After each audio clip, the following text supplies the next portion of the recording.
Friend, कैसे आप? उम्मीद करता हूँ कि आप अच्छे होंगे। तो आज हम फिर से आपके सामने लेकर आए हैं कक्षा 10th का गणित चैप्टर 6, जिसका नाम है त्रिंगल या त्रिभुज।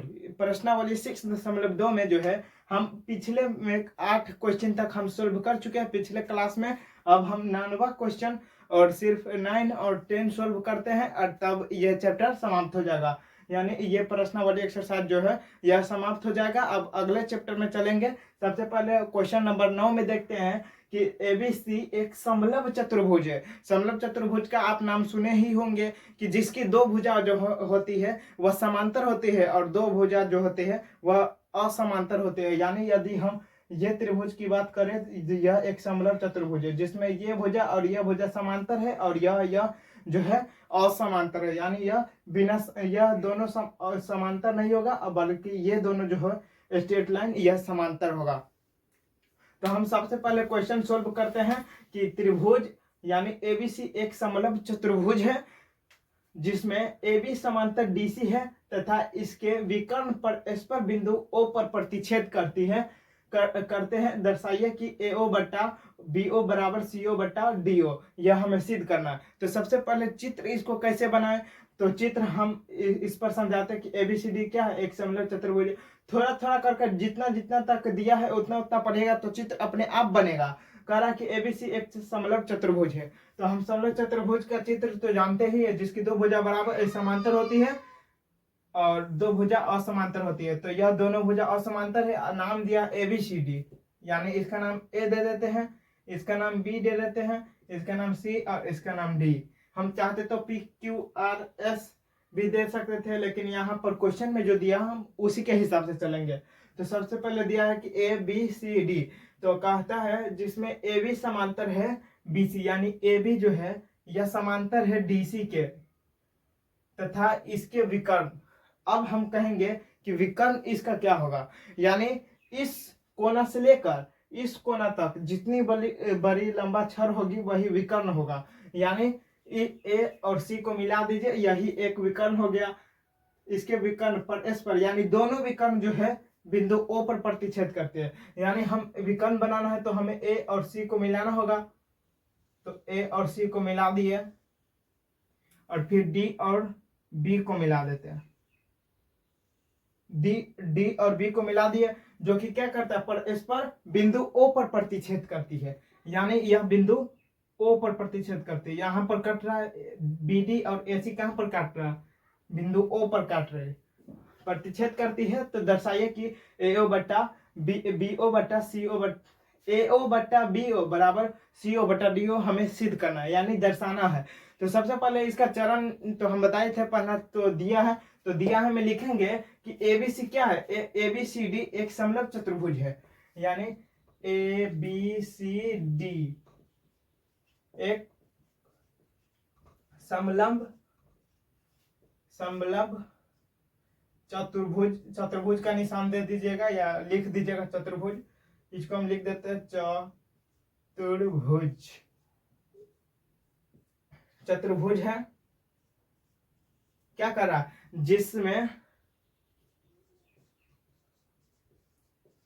जिसमें विकर्ण AC और BD परस्पर बिंदु किस पर, O पर प्रतिच्छेद करती है। जिसमें विकर्ण AC और BD बिंदु किस पर, O पर, परस्पर बिंदु O पर। यहां पर लिख देते हैं परस्पर। यानी परस्पर मतलब एक दूसरे को, यानी AC और BD एक दूसरे को क्या करती है, बिंदु O पर प्रतिच्छेद करती है, यानी परस्पर प्रतिच्छेद करती है। तो BD परस्पर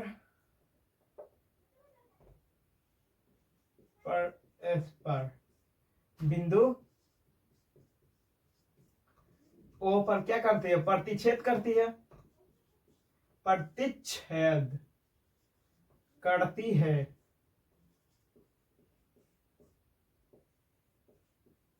और साथ ही हमें दिया है क्या कि AB समांतर है DC, यानी यह जो AB है ये DC के समांतर है। तो लिखेंगे छेद करती है, साथ ही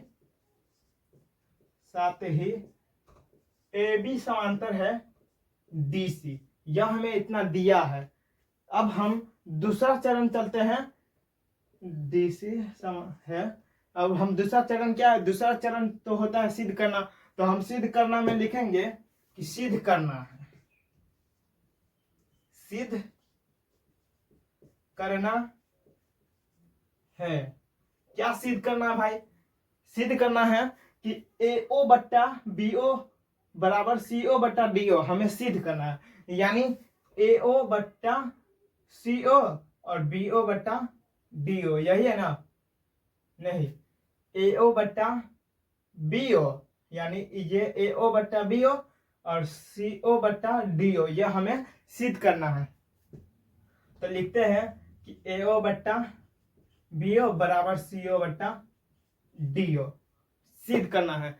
हमें इसमें सिर्फ दिया है AB समांतर DC, तो हमें सिर्फ यही समांतर दिया है, तो हमें क्या करना है, इस जो प्रमेय, इस एक्सरसाइज 6.2 में सिर्फ हमें थेल्स प्रमेय और थेल्स प्रमेय के विलोम से ही बनाना है। इसमें थेल्स प्रमेय के विलोम और थेल्स प्रमेय से ही बनाना, यानी प्रमेय 6.1 और 6.2 का ही प्रयोग करके इसमें हमें बनाना है। हम चाहे तो दूसरे तरीके से भी बना सकते हैं, यानी AB समांतर DC है तो BD जो होगा या तिर्यक का काम करेगा, जिसमें AB समांतर है DC, तो इसके जो तिर्यक, यदि BD एक तिर्यक होगा तो इसके एकांतर कोण का युग्म क्या होगा, बराबर होगा।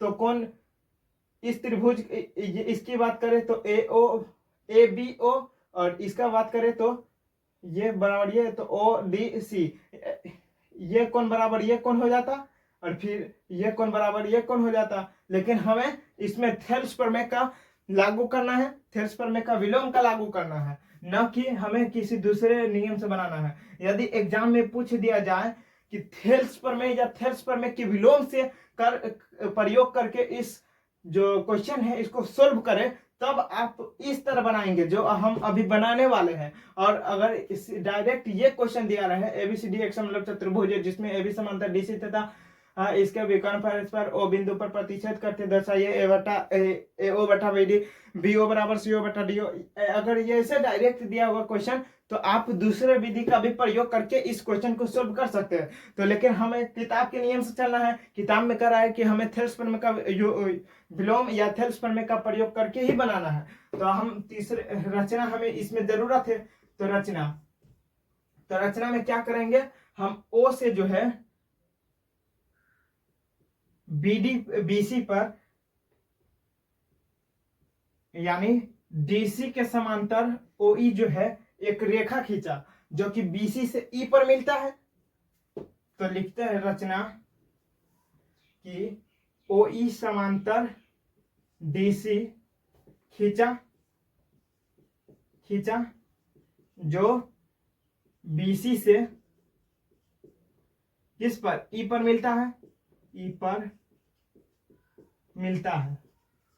अगर OE बराबर है DC, तो हमें दिया क्या है कि इसमें दिया है कि AB समांतर DC है और हम कह रहे हैं कि DC समांतर OE है, यानी AB जो है DC के समांतर और DC जो है OE के समांतर, तो ये तीनों आपस में बराबर होगा, समांतर होगा। AB DC के समांतर होगा और DC OE के समांतर होगा, यानी तीनों जो होगा समांतर होगा। तो इसीलिए क्या हो जाएगा, इसीलिए AB समांतर DC समांतर OE, यानी तीनों आपस में समांतर होगा। तो रचना में हमें ये हो गया। अब हम प्रमाण पर चलते हैं। तो प्रमाण देखिए कैसे बनाएंगे। प्रमाण में हम सबसे पहले चलते हैं इस त्रिभुज में, यह जो है ABC,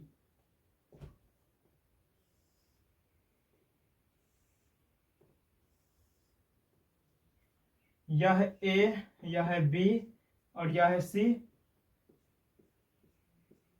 जिसमें यह है O और यह है E, यानी AB समांतर है OE के।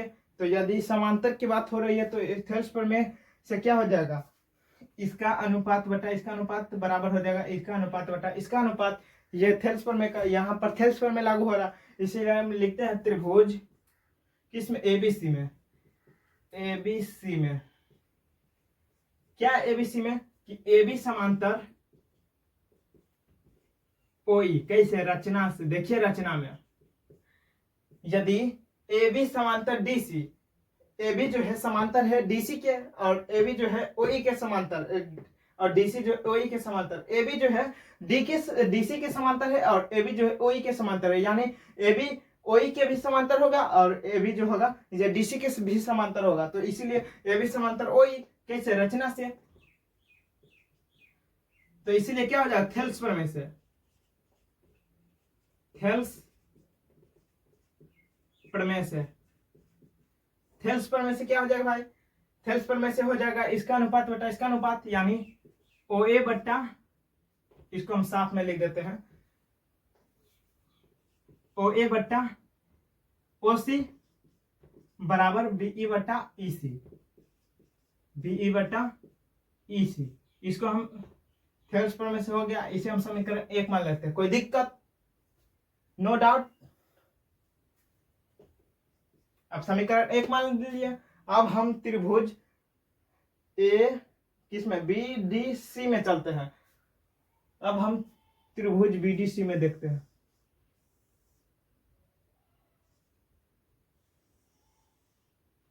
यह है डी, यह है बी और यह है सी, जिसमें जो है यह है ओ और यह है ई।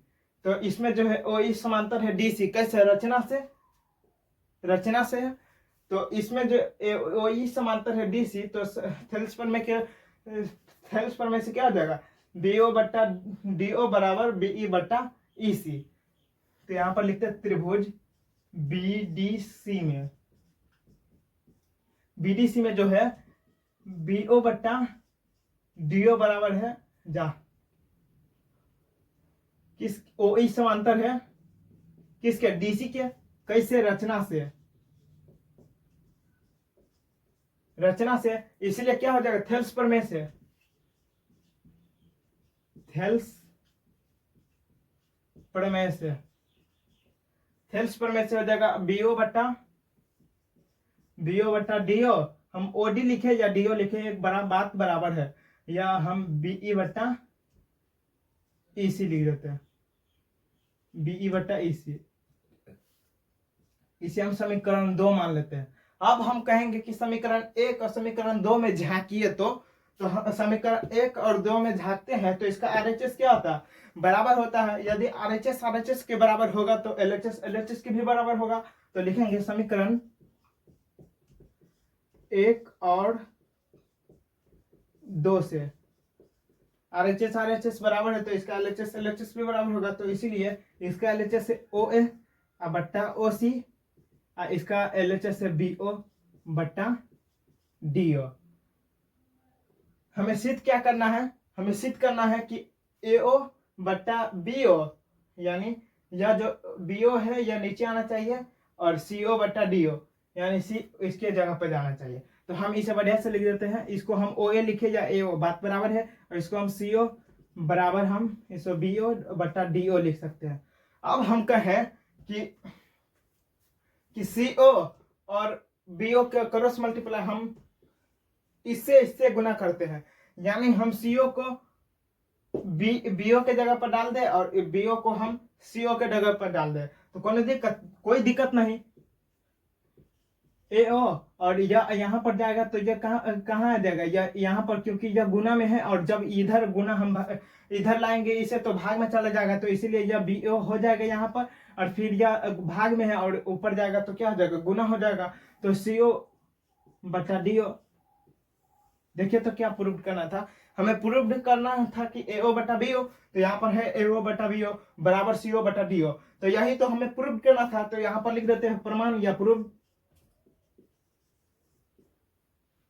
देखिए कितना भारी क्वेश्चन था। भारी आपको लग रहा था कि कितना भारी क्वेश्चन है, यह कैसे सोल्व होगा, लेकिन इसे आप सिर्फ समझिएगा तो तुरंत ही आपको समझ में आ जाएगा, और आपको बहुत अच्छे से दिमाग में सेट हो जाएगा। क्योंकि एक कहावत भी है, यदि आपको ऊंट पर बैठना यानी ऊंट पर बैठना आ गया तो गधा पर बैठना भी आसान हो जाता है। यानी जब आप ज्योमेट्री को बढ़िया से पढ़ लेंगे, बढ़िया से जान लेंगे, तो आपको दुनिया की कोई भी मैथ होगा वो उसे आप आसानी से सोल्व कर सकते हैं। तो ये जो आज का क्लास था ये आपको कैसा लगा? आपको यदि ये वीडियो अच्छा लगा हो तो लाइक सब्सक्राइब कीजिए। धन्यवाद। Thank you. जय हिंद, जय भारत।